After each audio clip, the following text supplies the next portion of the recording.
And good night, everyone. Welcome back to podcast.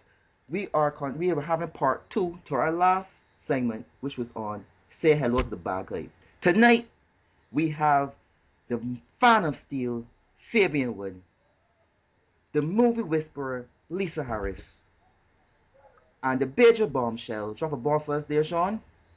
Kaboom! Shawn, I didn't expect that there. I didn't expect that one. Well, I was hoping he wouldn't drop the F-bomb. That's what I was going for. That's a good thing, but that bomb was. Give me that bomb again. Kaboom! Right. Adam Oh. West probably wants the sound effects back. Yeah. Well done. I know it was a spur of the moment, but you did well for that spur of the moment. Yeah. Right. So everyone had their if you were following the last podcast, we went through our first villains. Each one had one villain. Last week we talked about Apocalypse. We talked about Sinestro. We talked about what is his name again? Amadeus. Asmodeus? No, Amadeus. not- Oh my. Oh, I just slaughtered that name. Osmodeus. Onomatopoeia? Osmodeus. Right, we talked about them. And Osmandius. Osmandius? Yes, Osmandius. I said Osmodeus. That sounds like a guy that lives in the mountains or something. Right. You Obadiah. should move on, Seth. Huh? You should move I think on. you should move on. Right. And also we talked about on my end we talked about the Joker. No. We stopped with on a low key with Loki. So we're gonna start with Loki this podcast. So Lisa, tell us about your character. Why does it have to be a low key? This is the most exciting thing on this podcast, okay? I'm just letting you know. Mm-hmm. It's hammer time. Cause he's the one that gets the hammer. Okay, so Loki Loftyson is the character that I chose, my villain. Mhm. I'm gonna talk more about the movie verse Loki rather than the comic book verse Loki. No problem. But first of all, I was attracted to the character because of the mythology that was associated with it. Lisa, that was so funny you said that. But go ahead. Why is that funny? You say you were attracted to the character because of The his mythology. mythology. Because of the mythology. Yeah. Yeah. That's what we're calling it now. You're right. That's what Yeah. we're calling it now. That's what was so funny. But go ahead. That's what it is. Check out his mythology, man. A trouble. So anyway, so yes, I was attracted to the mythology of the character. But in the movies, Loki played by Tom Hiddleston. Very good actor. Very, very good actor. But yeah, back on track. I think that the first one was kind of more like an introduction to his character and showing sort of what he was capable of, even though he had this strong relationship with his brother Thor, and then it kind of sort of dwindled close to the end. And then obviously in Avengers where he came back, and I don't think so much, yeah, he wanted to sit on a throne and, you know, rule people, but I think he also wanted to show that he was a strong person, that he could do this. And I guess he sort of wanted to, you know, flip the bird at Odin in a sort of way. And then when he came back in Thor, I thought he was a little better, just the character itself, because it spoke more to the comic book version of him, I guess, because he was more of a trickster in this one. He was funnier, and even though, you know, Asgard was on the brink of destruction, as was Earth and the other 9 realms, he still he was still jovial about it. He was still making jokes and that sort of thing. But I guess in the end, yes, I'm attracted to him just because he's that sort of funny sort of villain, you know? He might not really have a he just likes to cause destruction, and there's no real meaning behind it. So I think that's kind of why I like him.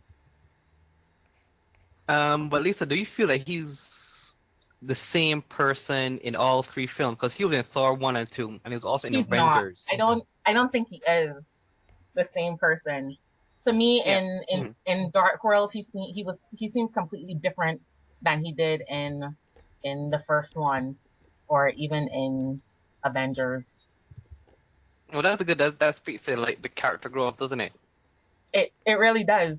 To me, it as I said before, it feels as though this was really the character that we should have gotten in the first Thor, rather than now we're just finding out that he's this sort of, funny, jovial, trickster sort of person. Sure, he did a couple of things in the first one, but it really wasn't anything on par with Dark World. Okay, well that's good. Shawn, you got anything to add to Loki? Well, I got a question. To Lisa. Yeah. What would you say quantifies him to be on this list? Like, what makes him villainous enough to be on this list? The Avengers What movie? what makes him villain? Yeah, pardon. If you get the play on words there, get enough to be on there. I see what you did there, Sean. You see And it where I was went with it? poorly done. Moving on. Oh, okay. Okay. Sorry. I Moving apologize, on. mother. I don't want to compare him to another villain, but I'm going to. I think he's kind of like the Joker in a sort of way. And I'm talking about the first Joker, just in the fact that he's out there causing destruction because he can, and not because there's any real reasoning behind what he's doing. He's just doing it because it's there and I can blow up this building and I will. So I will jump on. I will jump on from here. I could jump in. Yeah. I will. When I see Loki, and this is not the movie. Well, in the last Thor movie Dark World, I saw it more. He was more like the character we see in the comics, and I see Loki as being the spoiled brat. I see him as the after the his origins were revealed, it seemed that his whole um the characters changed so dramatically.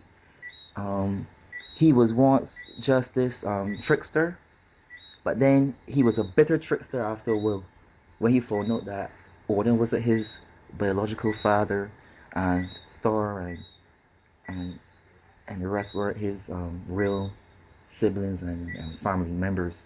And it changed to me, it changed his character, and he was not really after domination over the nine realms. He was more dealing with, yeah, I want to get back at these people for taking away my heritage, my nationality, whatever you want to call it, just taking it away from me, and putting me in this position that you're giving me this false hope that yes, I'm a heir to this throne, but then all of a sudden you're telling me no, I'm not really an heir to this throne, but you have a pity on me and giving me the opportunity to sit in the inner circle, and then to know that I will never have the privilege of sitting on the throne and being the rightful heir from succession, but now I have to get it from domination. I have to overthrow the whole realm to get the throne, whereas Thor is going to get it regardless of what he does.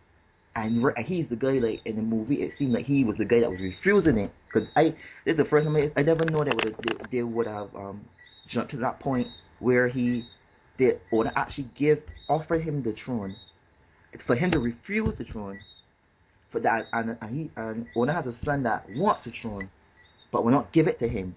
Because I don't know if you guys can answer this question, but if you think in the back of Odin's mind, he accepts Loki as a son, but being Thor being his biological son, he will have precedence over him than Loki?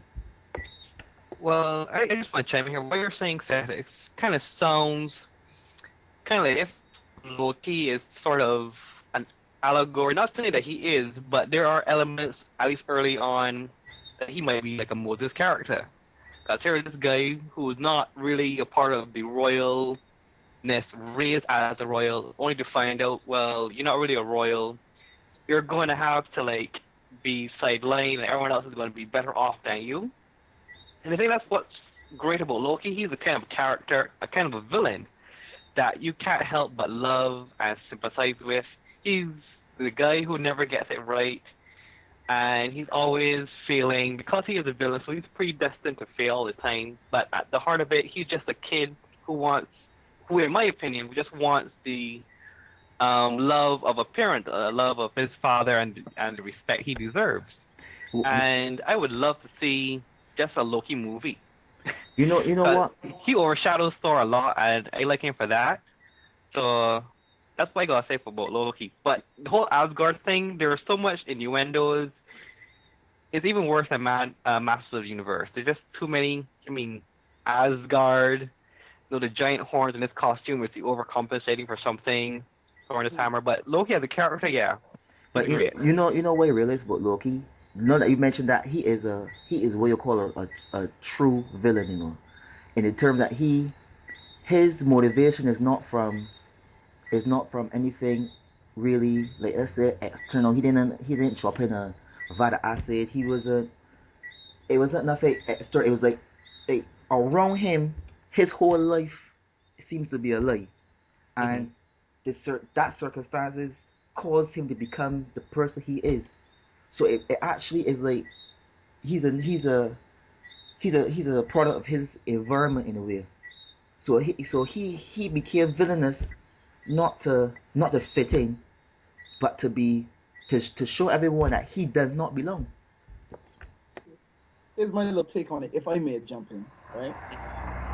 Me personally, I don't think here's the bomb. Here's the dropping of the bomb. I don't think he's that much of a villain. I don't think he really did anything that great in the Avengers movie. I like the actor. I like the character, but I don't think he did anything really that villainous. And I think the best portrayal of Loki to me was from the comic books when he was in Acts of Vengeance. And that's like 20 years old or something. So this isn't a spoiler, but he was behind the whole thing, pretending to be like just a lackey, but he was pulling everybody's strings. But I think most fitting, you could tell that he ain't really that hard of a villain. For the name, he's a god of mischief. Mischief, like pulling a chair out from under somebody or throwing a banana peel on the floor. No, that ain't evil. no. It started. I see what you mean, Sean. It started that way. God of mischief. He used to pull pranks on Thor when he was at Asgard before Thor came to Earth and stuff like that. But then his plots, because check it, because of him that the Avengers were formed. By accident. Yeah, but I mean, they had a common goal and they sought to stop Loki. So to me, he has a point. He has a place on the villains gallery. He has a place. He has earned a place.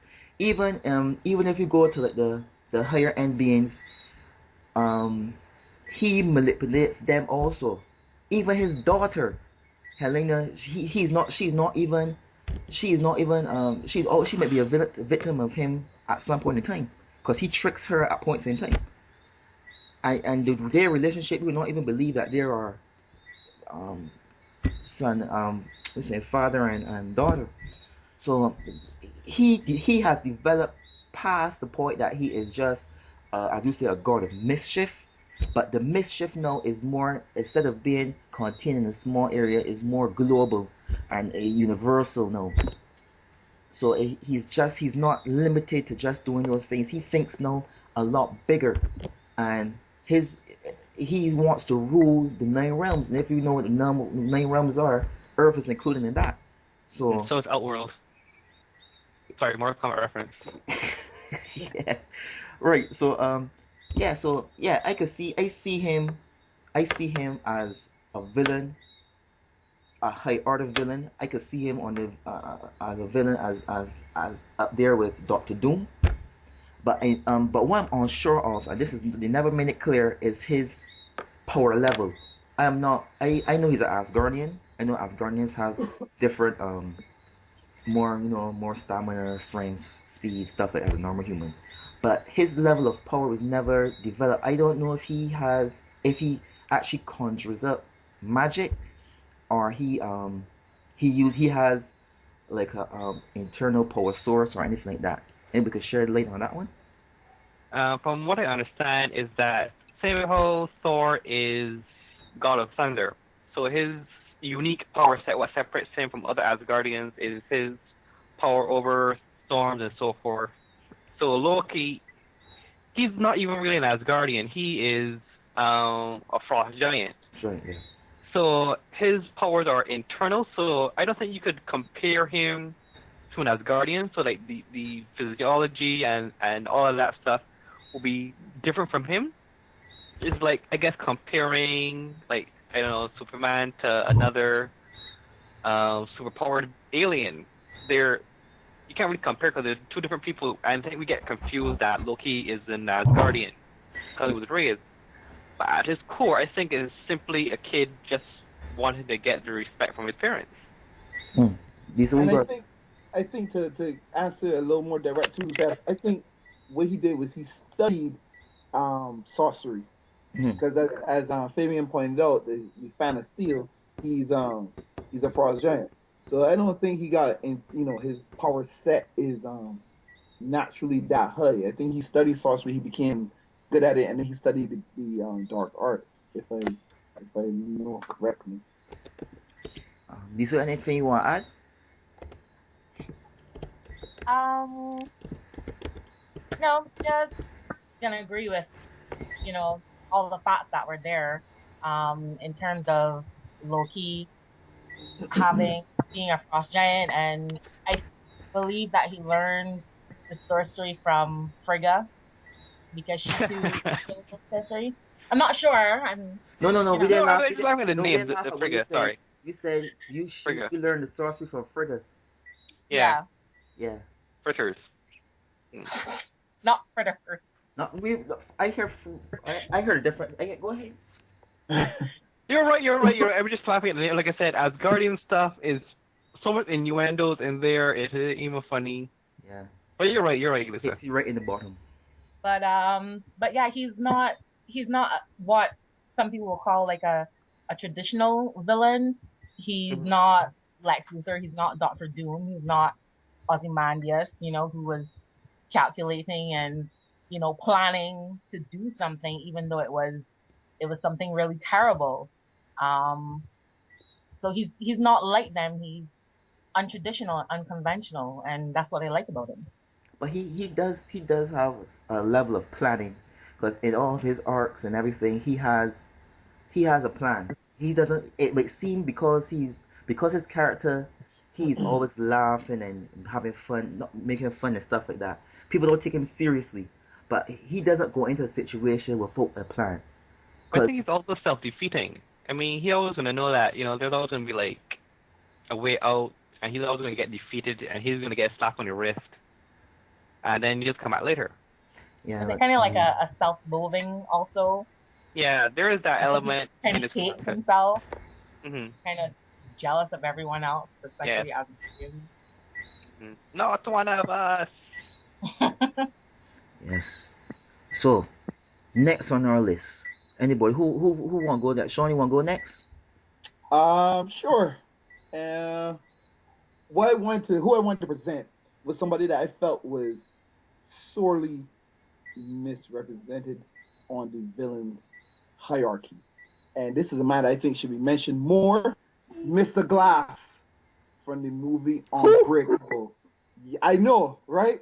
I know. Like But that's what I mean. what? Is that when you think about villains, I mean, he's not straight up a comic book villain. He doesn't appear in any comic books. Unbreakable was a movie by the great M. Night Shyamalan of Sixth Sense fame. Um, but it was a comic book movie. and a lot of people seem to forget that.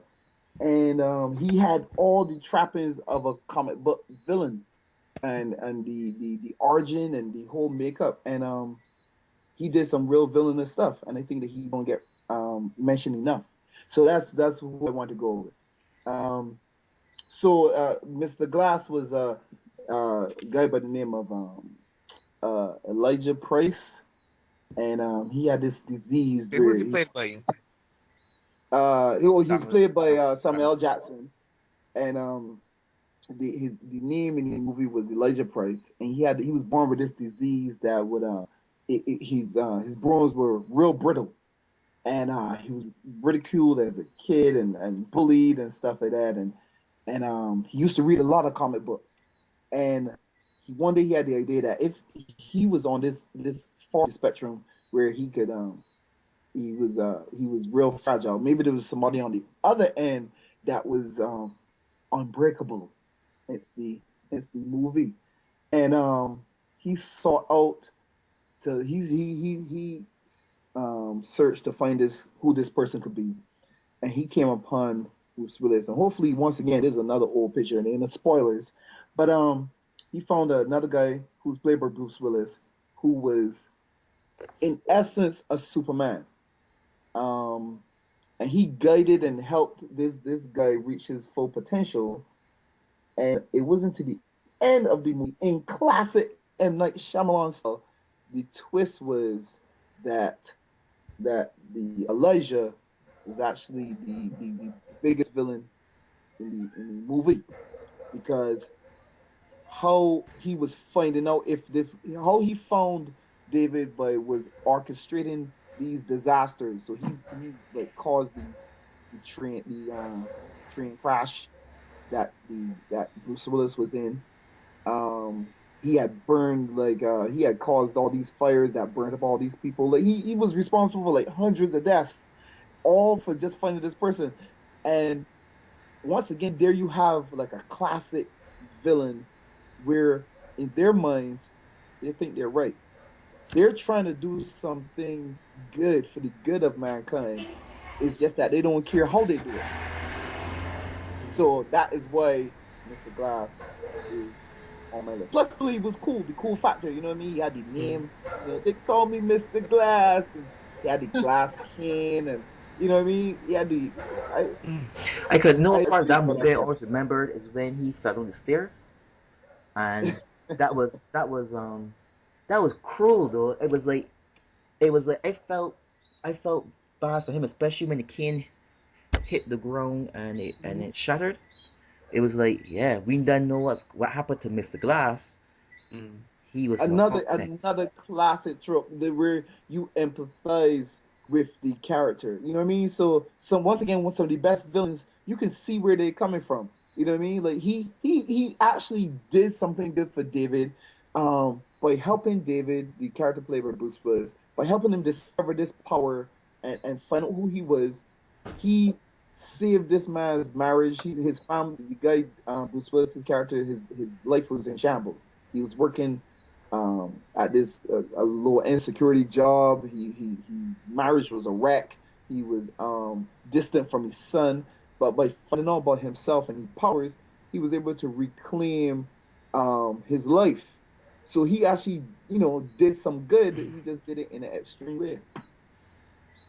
Mm. It was an interesting movie, a different take. I don't know if everyone got it in terms of what it was trying to say. I get the comic book references were great. Um, it was something that was comic book based, but you could see the story behind it. You could see the story instead of not looking at it from a more of a from not looking at it from it as a comic book um, fan, but most from a movie watcher. So it did its job. We saw that someone could go to the extreme if they because it was extreme that just because he was so fragile, he reasoned that there have to be someone here that's more durable than me. So what they look is that they did go to the extent that they develop the Bruce Willis character afterwards. there wasn't a part two. Maybe give it a half an hour more, or a couple minutes more to develop it to see what it could do from there, because it just left it there. So yeah. Well, I know Bruce Willis was saying that he had one. He was on board for a part two, and it was supposed to be, I think, a trilogy. And I don't know why they canceled. Maybe they didn't make enough It made enough money, it but made a good piece of money, you know, Mm. over 200 million off of a 75 million budget. So it wasn't the money issue. but you know what's crazy? In Hollywood terms, I think that is a poor return. I think that like is that a film could make let me see, it says it made 248 million, right? But for them, apparently that ain't good enough. Mm. Well, you made back your money times more, times more, times more. So we don't know what's happening in the studios.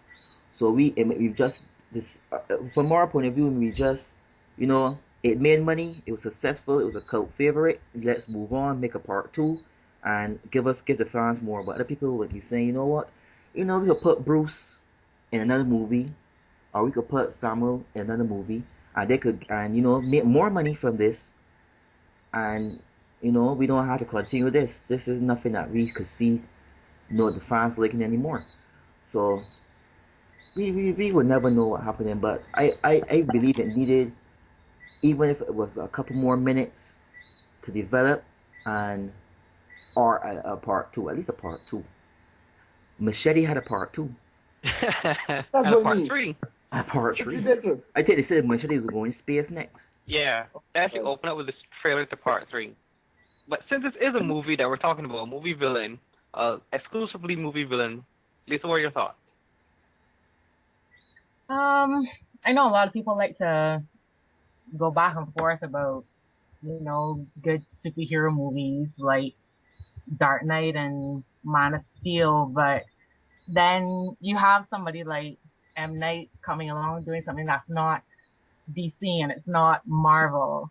So it doesn't really get a lot of appreciation. It doesn't get a lot of traction, so to speak. But I thought the movie was fantastic when I watched it, and even though I know a lot of people said that the twist was kind of like what, but when you really look when you really look at it, Elijah was a guy who even though growing up he knew that this was something that was happening to him, this disease that was happening to him. So he thought, obviously, if this is what's happening to me, something else has to be happening to somebody. And obviously, as as Shawn said, there was somebody on the other end of the spectrum who had to be stronger and, you know, I guess have a moral sort of compass. But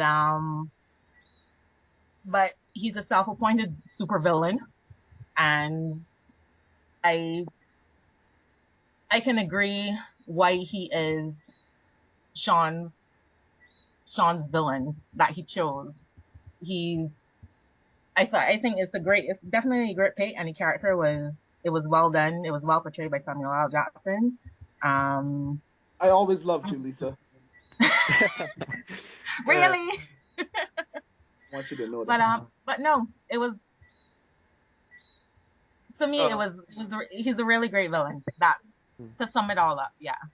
well, my 2 cents is that I too enjoyed the movie. I think it was fabulous. It was a superhero movie without being a superhero movie, Hmm. which was, I think, possible because it was an original story, and it managed to do superhero villain tropes without them feeling like they're tropes.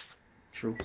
Because you had this villain who essentially had no superpowers to speak of, no like extra abilities. He was actually under abilitied, if you would use that term, and he's actually a product of society where the whole nature nurture debate comes in. He was, teased, ridiculed, and he was born with this debilitating disease. So for him, he could only find purpose in fighting his opposite, and in fighting his opposite, he would find purpose in this opponent, this Superman, which Bruce Willis represented in the movie. So you have characters like I said, the same tropes. You have a character like the Joker. He only finds purpose in Batman.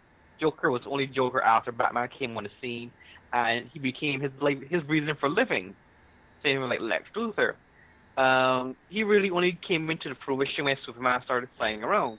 So here you have an instance where the villain creates the environment for the hero to rise and to save the day. And it did so realistically. I think it's like the most realistic superhero movie ever. I mean, literally, there's no way that you could do a superhero more realistic than Unbreakable, and it's a tragedy that they never did a sequel. But I think, in hindsight, it might be a detriment if they do go a sequel and start franchising it, and I think it would cheapen it if it just went that route for me personally. But Mr. Glass was a tremendous, great villain. And again, the deep aspect of his motivation and the relationship that you have with the character is what makes him great. Agree. At this time, we will take a break for our sponsors. Who might they be, pray tell? From the makers of Chicken Fingers, the fan favorite liver ice cream, we have a new product on the line. Chicken back burgers. The meat is always close to the bone. No. Fabian, I will Just make sure to check first. I take after you eat this burger, it's not your mouth that will be watering. Take that one. All right. I will go next. I will do my villain, Mephisto. You know, when you talk about, we always in comments, this is one thing I like about comments. They don't really go into depth in this. I know some some comic companies they do it. They talk about God and stuff like that, but they never really go in detail in it. They never really go into it. Mephisto is one of those characters that are supposed to be the devil or a demon, or there's so many different variations, but he is the guy that will be closest to how we will believe Satan or the devil is. He gives you deals. He makes deals with you. He's the guy that will but you have to be very specific how you ask for these tasks, and there's always a price attached to it, which is your eternal soul. And with your eternal soul, later on, you'll be one of his one of the people in his army. So it's like a reverse mortgage? yeah, like a reverse mortgage. You sell your soul, boy. I want that house, but what you're willing to give for it. So, he's a character that was in the Marvel U for a little while. He was always in some kind of conflict with Silver Surfer. He thought Silver Surfer's soul was so pure, and he wanted Silver Surfer. He clashed with Thor numerous times. He up to recently, he's been with Spider-Man, trying that One More Day storyline when he Didn't happen. But right now it doesn't. It didn't happen anymore. It didn't happen. So it didn't happen. So the marriage between Mary Jane and Spider-Man didn't happen. So that. I'm going to say it right now, not to interrupt. I'm going to let you know that maybe he should be number one on the list, because that whole one day last is one of the worst things I've ever read. And for him to have orchestrated that, slow clap. Slow clap for One More Day. Yeah, because that was like giving the Spider-Man fans that edge, like putting the Spider-Man to that next level, like with that kind of power. It was like it was like with his speed, his agility, his everything put together, plus those added powers, it was like put Spider-Man on a different level. I mean, Well, to put it in context for the people that don't know, one day later, the Mephisto deal is where Aunt May got shot after Civil War, where Peter Parker revealed his identity to the world and revealed that he is a self-boyer. He takes pictures of himself and sells them to the Bugle, to his boss, which is weird. selfies. That's when Yeah, that was selfies before we know what selfies were. yeah. So he's taking pictures of himself, selling to his boss, and reveals that he is Peter Parker, Spider-Man. And obviously some guy's like, you know what? I'm going to shoot that guy. And May gets shot in the crossfire, and Mephisto's like, I'll save your aunt if you give me your marriage to Mary Jane. And I'm like, but she's old. He wanted he I mean, wanted their love. He wanted Mary Jane's and Spider-Man's love, their eternal love. He wanted it. but for me, if that deal with me was like, well, it's my fault that she got shot because I was stupid enough to reveal my identity to the world. Two, she's old. She probably wants to go off and see Uncle Ben in heaven. And I really dig the top model chick. So for me to make, well, personally, that's where I found it as garbage, because if they really want to get rid of the marriage, they should have more realistic marital issues and problems that dealt with it, rather than story recon. Like Storm and Black Panther. Yeah. Do it seriously like adults. Yeah, I didn't like it because yeah, now that you brought that perspective in, Aunt May will have to be at least give or take 300 years old, and for her to keep on living, that's like more Prevail Pampers that go and buy. Yeah. That's more like pants that go and change. You know, that's more rank bed sheets.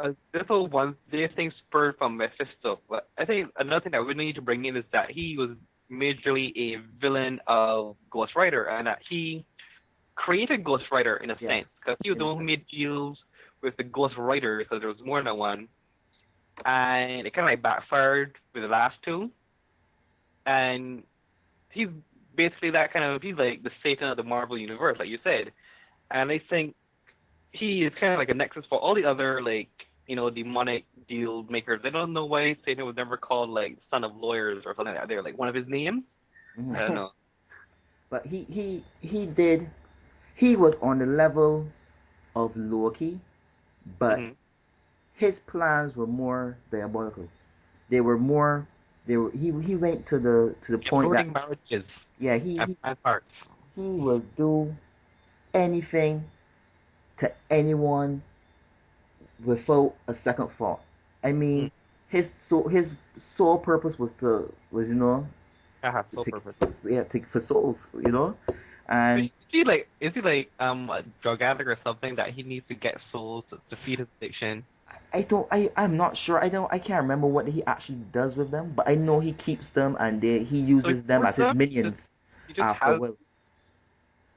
He orchestrated a lot of things in the Marvel U, and especially like with it, indirectly he did something with the Midnight Suns.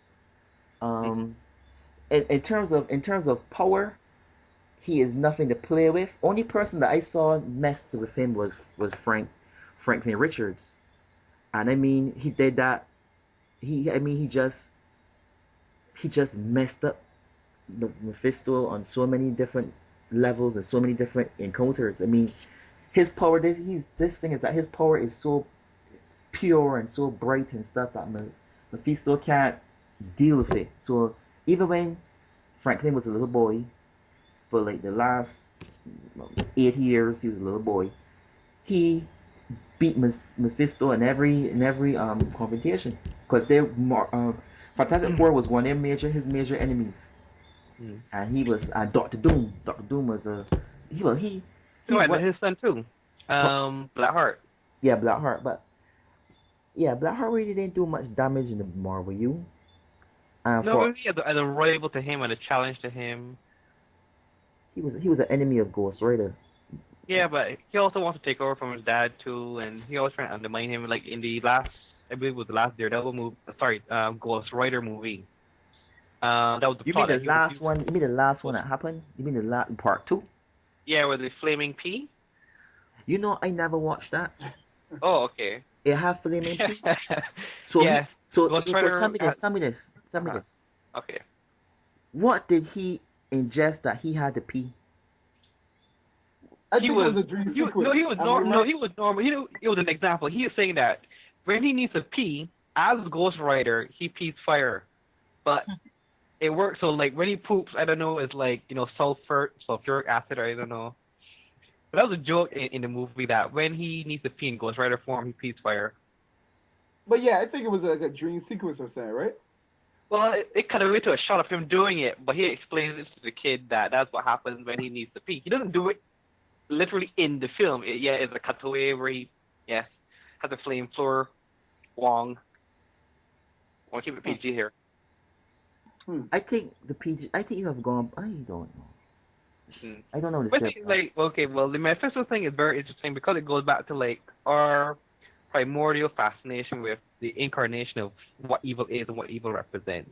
There's, like you said, there's Satan, there's Mephisto, there's Beelzebub, there's all of these different like top dogs in the supernatural evil world that whose sole mission is to corrupt or to consume human life and human souls. You know, the Lucifer thing, I know like with Faust and the deal making. So it is very ingrained in our psyche as a species in terms of civilization, that reoccurring theme in all mythologies and all religions, that supernatural force manipulating things who has all of this power but can only go so far, and his mission is to destroy the human race through manipulation and deceit and corruption. Very true. No, Fabian, Yeah. fan of Steel. Mhm. Fan of Steel. Is Well, I this? guess that's Can I hold on, Seth? Just Mhm. one last thing on Mephisto. Mhm. The only thing that I would downgrade him for me, I never quite understood his costume. Is he red skinned wearing cape and boots and gloves, or is that like spandex? Pop-Up Girls, him gets his Yeah, that character fashion is sense. hilarious. Yeah, he gets his fashion sense from him. Okay, all right, just checking. I think he is. I think he could be whoever he wants to be. That's what he But could that's say. what he chooses to be. He's And like he everybody. You can chooses, be whatever you want to be. uh-huh, You know? and he He's choosing to chooses be to a wear red a man, loin cloth with boots, a tight ripped lens gloves. cloth, a ripped one, a ripped one. Yeah, Mm. yeah, Anywho, moving on. yes. And a cape, yes, and boots. He got winter Right. boot. He has winter boots in hell. Go ahead, moving on. Yeah, just checking. Just checking. Yeah, and Fabian. Yeah. Well, as the name suggests, Man of Steel, one of my top villains would have to be obviously Lex Luthor, the king himself of Metropolis, because he's like the Ubermensch, the Superman of what humans could be. I mean, he's self-made, he's super intelligent, he's very successful as a scientist, as a businessman, and everything that he does. It's just that he doesn't have what we would consider the humanity. He is the ultimate human without the humanity. He's perfect without, the compassion, the all of that stuff. That what makes Superman so idealistic in his moral setting. And here you have a guy who commits himself to being the best, and everybody else are just like ants to him. And he's very successful at what he does, but the problem is he gets sidetracked by this alien being who everyone seems to like better than him. So Lex Luthor is a guy who suffers from obviously a narcissistic Machiavellian complex, and he's done a lot. I mean, he's basically done everything. He's gone against Superman on several occasions. He even one time he became a god, and it all boils down to his rivalry with the Man of Steel in that it's more so his ideology versus Superman's ideology rather than them just two sharing fists. That's how I see it.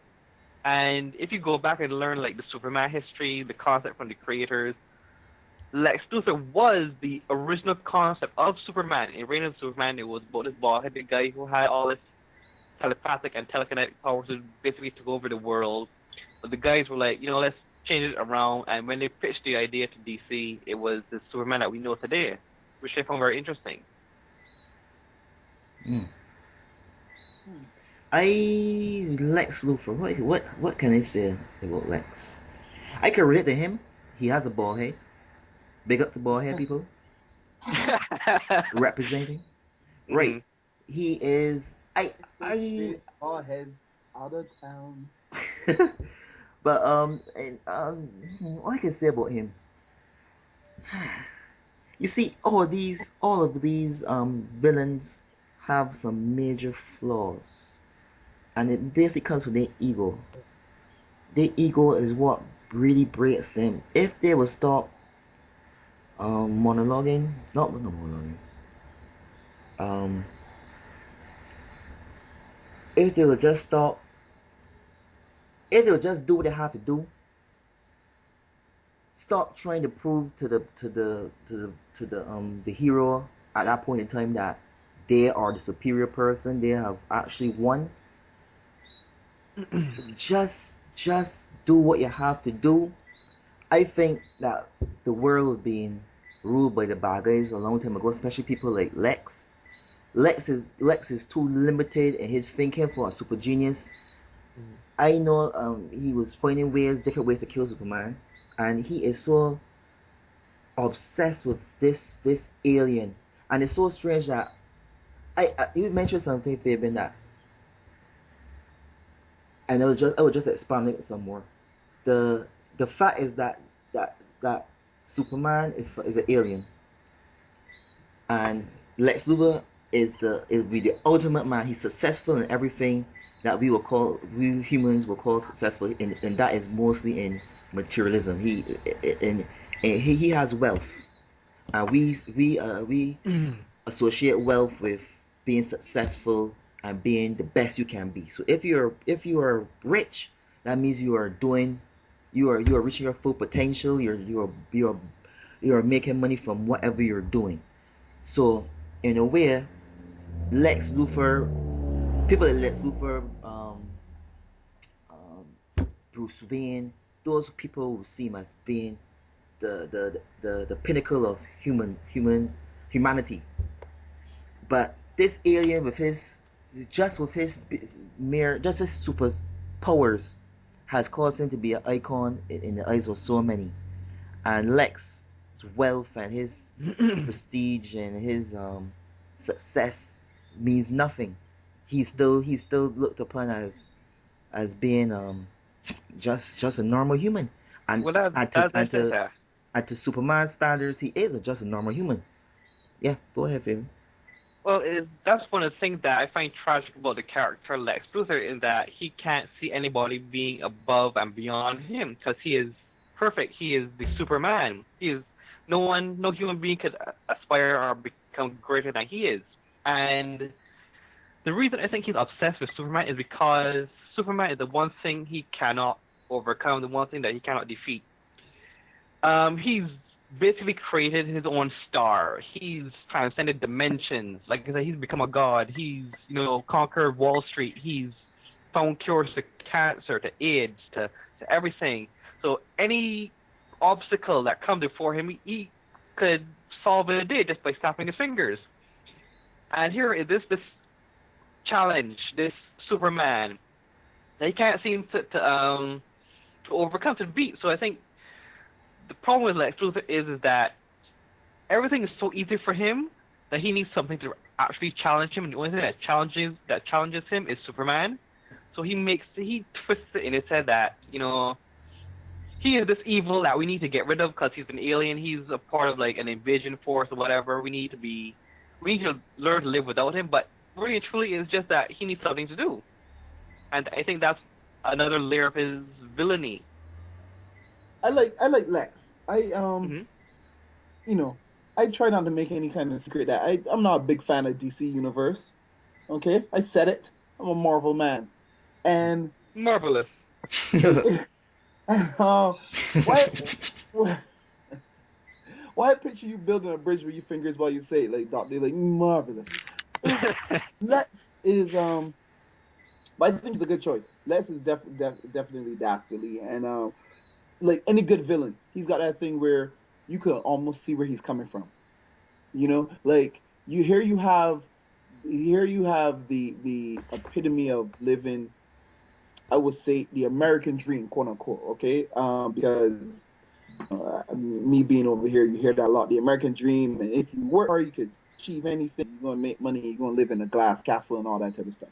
But here you have this man who's he worked hard, he's smart, he's rich, and he makes moves, and he's merciless, and he stands up for what he believes in, and he became this great success. And then you have this guy flying in, doing loop the loops and saving kittens in trees, and all of a sudden people think he's great. It would drive you crazy. You would hate him. And who doesn't feel like that sometimes? That no matter what you do, you got this one guy come in and flash a smile, or wink at somebody or something like that, and just because he's a little faster than you, stronger or whatever, all of a sudden he's getting the glory. The only thing that got me, I don't like Lex wearing the power suit, the purple. Besides the horrible color scheme of the purple and green, I always saw him as the kind of person that should be behind the scenes and manipulating people and having henchmen do the work. What do you guys think? Or is he? He No, doesn't. he I needs don't like him as a recognition. hand-to-hand person. He I needs think recognition. mm, I think sometimes you have to get your hands dirty. I believe that sometimes that it can't just let sometimes the guys will say you know you can't do a job, it's best to do the job yourself or something like that. It's if you want something The done job. right, do it yourself. I was so far off on that one. Yes, Oh my it's goodness embarrassing. me. It's embarrassing. Oh, I had to gist it though. You get what I was saying, right? Yeah. Sure, Have a chicken sure. box burger, please, on me. Now, Yeah, You had me. too many. You had too many. It seems. yeah, right. Mhm. So I think he had to get his hands dirty. I think it will be more, but he will feel more satisfied knowing that he squeezed the life out of Superman with his bare hands. Although it's armored, it would be armored purple fingers. It will be still his His doing. creation, so it will be an extension of him. Yeah, yeah. So the suit, let's touch on the suit a little bit. And I don't want to touch the suit, but let's touch on the suit. I think you do. It'll probably explode if you touch the suit. Let's touch it up. No, What? let's get to the meat of the matter. Right. The Brought to you suit. by Chicken Bats Burgers. Well, the suit, I mean, you're going against a guy powered by the sun who could shoot lasers out of his eyes and, bend steel with his pinky. So the fact that he needs a power suit to challenge a character like Superman is a little different than, like, say, Tony Stark armoring up to go and fight his own villains. So I don't think there might be ridiculousness in the aesthetics, but in terms of, like, the idea, I don't think it is a ludicrous idea. But I think that anybody who's looking for a great Lex Luthor story should look at. I can't believe I'm saying this, All-Star Superman. I'm not a really big pusher for, like, a one-off stories and stuff, but All-Star Superman was a great Lex Luthor story. Mm-hmm. I don't know if anybody knows about it. It's where Lex Luthor comes up with this great plan to finally kill Superman. He succeeds, and coming on to the end, he basically, like, becomes the physical Superman. He gets all Superman's powers, and he has, like, this epiphany, this super revelation. That And I didn't don't happen in 900, right? That didn't happen in 900. in Um, Action Comics 900. No, that's a different one. no, that's a different one. It's talking about All Star Superman. The book by I think Grant Morrison did that. Yeah, Grant Morrison did Yeah, All Star Superman. when DC was trying to copy Marvel and start over their characters the same way Marvel did the Ultimates and the Ultimate line, and then DC tried to follow suit as they No, always do. I think that's the dropped Earth the one. bomb. I think that's the Earth one that we're trying to You copy didn't drop the the Ultimate. bomb. I dropped the bomb just now. The All Star universe, which failed miserably because All Star Superman is garbage. I said it. That Sean's made getting me very wanna- touchy. Mhm. Well, at least if you have the chance, you go watch it. They made an animated film about it. All Star I Superman. did watch it actually. I did. And what do you thought about it? Um, Oh no. That's right, Lisa. My fiance. Give them the truth. Mhm. They can't handle the truth. Mhm. I don't know Okay. what I thought about it. It was That says it all. Mhm. I agree. Well, to be fair, they did cut out the bizarre parts of the comic. The best part. Bizarro. If Mhm. Bizarro, right? I always thought of this one, right? If Mhm. this is going a little off track, people. If Bizarro is the opposite of Superman, Yeah, pretty much. so why he still has super strength? And maybe, Ah, no, maybe he makes everything weak that he touches, so it looks like super strength. Or he makes everything woo! weak. Sure, I like that. Like sure. Yo, they listen, actually had like telescopic vision. He Uh-huh. actually had like microscope vision where like anything he looks at becomes bigger, and he that's has like he has like flame breath and Arctic vision. I feel like we're grabbing at straws here regarding Bizarro. Just No, I'm telling you, the He, comics actually he's an have actual character. yeah, but in like the comics how it portrays reverse powers, there's actually a comic that came out, Adventure Comics. Sorry, Adventures of Superman Comics, the digital first novel book. He's like, Bizarro, are you my opposite? Me, I'm your opposite. Well, I'm awake, so Bizarro falls asleep. See, Bizarro makes sleep. Yeah, Okay. so he used logic Um. to defeat Bizarro. Okay. Let's move on because that's starting to make my head hurt, and I could feel the blood running down my nose. Right. I'm gonna have my goal is every podcast to have 5 Marvel converts at the end of every episode. So Who's you, with me, my Marvel zombies? Anybody? yay! I am. I'm here. Hey, Lisa, I'm here. Hey, hey. let's do it. But I gotta getting back to your boy Lex, Fabian. Maybe you can help me out here with something. Is he still portrayed as the super smart scientist? Because I actually like that aspect. yeah, he is a super smart scientist. But he is a super smart scientist, but he uses that to supplement his business stuff. So Okay. he's still a tycoon, but at his core, he's still a scientist. Oh, okay. Superman actually convinced him to build a prison that he can't escape from, which made absolutely no sense. That makes. You know what? What? That makes Yeah, that makes the same amount of Superman sense. challenged Lex Luthor in the New 52 to make a prison that he couldn't get out of, Mm. and he built Wait. one. He built one. So it was a challenge. He challenged Lex Luthor, look, you so smart, you build a prison you can't get out of. That He makes gets as much before sense ego as a gets soup in. sandwich. That is ridiculous. I'm serious, and that's what happened. He did it. Well, that deserves a I'm slow done. clap. He is a he I is a think purebred Alpine goat for doing that. anybody who's listening to this when it airs, please announce yourself as a Marvel convert. I'm taking all comers. Let's do it, people. Mm-hmm. Sermons at 11. Yes, guys. No. Well, Lisa, you didn't talk about Lex Luthor. What do you think of him? Not looking at Gene Hackman stuff or the Invisible Return stuff. Look at Smallville stuff. Yeah, all that's good. Well, Superman is kind of like this. He's this personification of everything that's good in the world, and then you have somebody that's Lex Luthor, who's kind of like opposite, sort of. He was But I think Lex is actually he's a fantastic character because he's a very smart person, but he he's physically outmatched by his opponent, which would usually be Superman. So rather than trying to fight him head on, he has to come up with ways to outsmart Superman, and he uses all the resources that is available to him in order to do that. But one of the things that I sometimes would ask is that if he's spending so much time and energy trying to destroy Superman, become this savior to the world, what would he be like if he stopped trying to go after Superman and actually did something good? He'd be bored. That's the thing. That's why I'm saying he needs Superman to give him purpose because anything else, he could succeed in a day. Like in the animated movie Superman Doomsday, where he's like looking through the window and he's coming up with cures to like bird flu and hepatitis and all the diseases, and he's like, man, But you give him Superman, and he's like, that is it. So you're trying to say that Superman is the ultimate challenge?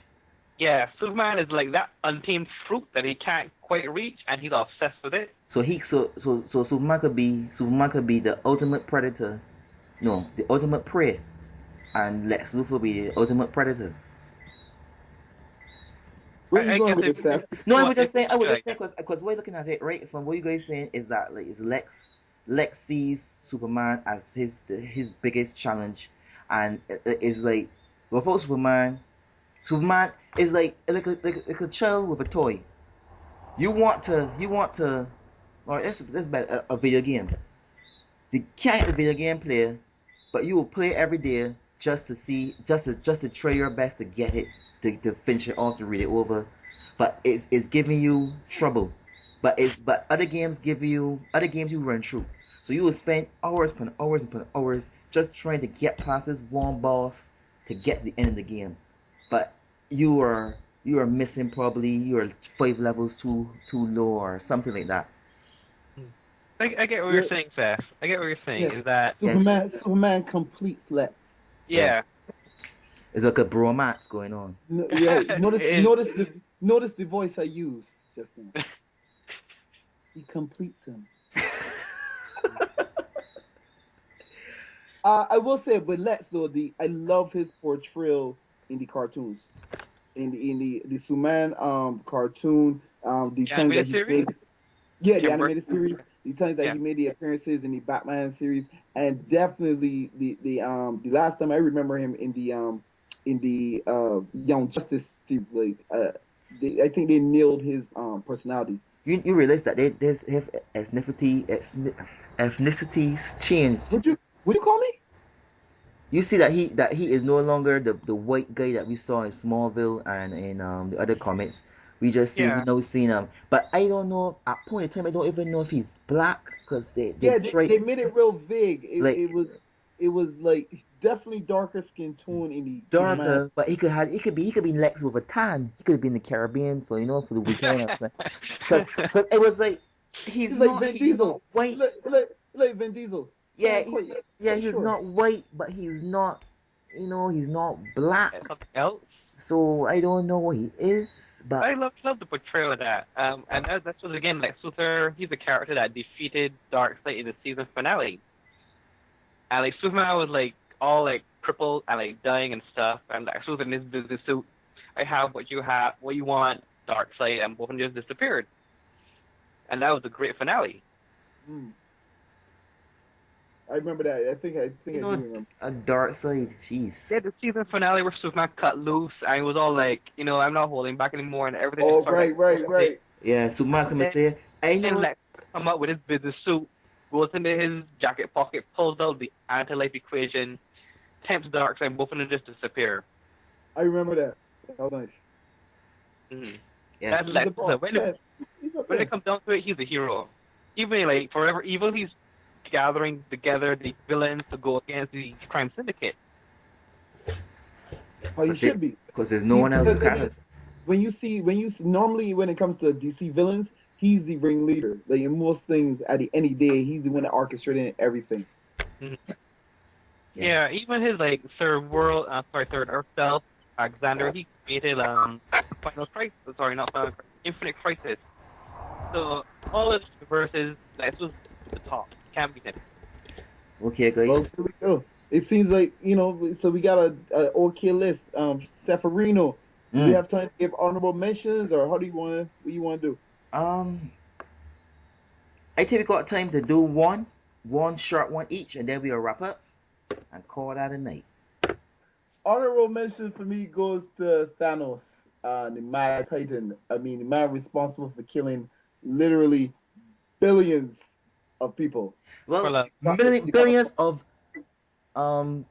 people that don't really have doesn't really have nothing to do with anything. So it's like I kill a million ants. What? But he's doing it for love. He's doing it for love. Like I kill a million ants, so that doesn't change my life in no one's life in no way whatsoever. He's doing it for love. That's what Thanos does it. That's why Thanos kills. Right. Because he's in love with the personification of death. So he's thinking that by killing all these people, Death is gonna fall in love with him, and they'll live happily ever after. He And, is a twisted dude. And the man behind one of the That's greatest, the story. one of the second greatest crossovers after Age of Apocalypse, the Infinity Gauntlet. Yep. He whooped everyone's butt. I remember that time with Captain America. Captain America walked up to the man and like, yeah, you can't defeat me. We have blah blah blah blah blah blah blah. I break his shield, eh? One blow. Like nothing. And turn it into cubes, I think. So that's mine. That's my person. How about you, Seth? Honorable mention. That's a tough one. You see, there's so many villains out there, but I want to do something from the X-Men community. God. If you say Arcade, we gonna fight. Arcade? He's not even on the list. I can just mention Scott, Fabian, because Scott is now the bad guy, but Scott did so much for the mutant race that it was like, if it did for him, mutants would not even be in the position they are right now. Not to say they're in a better position than being hunted and killed from before. They're still hunted and killed, but they're organized. It's like the workers' union come together and we get everybody together. Yeah, we're ready for better rights. So the Sentinels are no longer going to kill you. We will have Nimrods to kill you now. You know what I mean? We getting better. Right. Getting better at killing you guys. Right, but anyway, on a serious note, but Cyclops did a lot for the community. He was like all the things he did, it helped, and directly it helped the mutant race, and then indirectly it made him the most wanted man in the world. So he is the bad guy by extension from doing good things, and not necessarily that he's not a killer like Wolverine. He doesn't murder people. He doesn't kill people like he doesn't kill people for the cause like how Magneto does, or how Magneto does. He's the Batman of the mutants. He's the villain That the people don't want, but the villain that they need. They need, yeah. So yeah, he's a bad guy, yeah. Fabian, last one at you. Okay, well mine is a twofer if you don't mind, and they're both groups. The Rogues, Flash's Rogues. How can a bunch of guys with toy guns go against the fastest man alive? I don't know for how many odd years, but they managed to do it. And their characterizations are just wonderful, just blue-collar criminal, just trying to make a living, robbing banks, and Flash just gets in the way. And they have like a great moral center. And then the other guys are the Secret Six, which was in the pre-New 52, a bunch of like Z-list villains get together, and they're just going along these crazy misadventures, and they're just having lots of fun. And it was a tragedy when the series was canceled. But if anyone needs any great villain groups, any great villain storylines, those are the two I would recommend: the Rogues and Secret Six. The Rogue Gallery. I want to say something real quick here. I want to just have a quick column about the Mort of the Month. This was something that Wizard magazine used to do, the comic book magazine used to do back in the day, where they would name like the wackest villains for that month, and they would break down why they're whack. Okay, so we just listed some great people and some great villains and all that. Real quick now, what I want to do is list some whack villains. Right, number one on my list, all the Rose Gallery. That's all I'm going to say. All the Rogues Gallery. All the Rogues Gallery of the Flash. I'm sorry, Fabian. The Rogues. I had to do it. The Rogues. I had to do it. I'm sorry. Okay. I could do a whole podcast on why that whole thing is whack. Why all of them deserve to die, and why the Flash should start from for his villains. You can write an article. You can write an article and contribute it to the CAT Comic Appreciation Team website. At comicappreciationteam.com. We're always willing to hear and post articles from all of our members on our Facebook page. All right, guys. Yeah, that's a challenge to you, Shawn. It's coming. Okay, guys. In closing, I'd like to thank you all guys for coming through and having this part 2. I think the next one we already decided what the next one's going to be. So look out for that, guys, and enjoy the rest of your night. Thank you, Seth. Yes. Bye. Bye. Bye.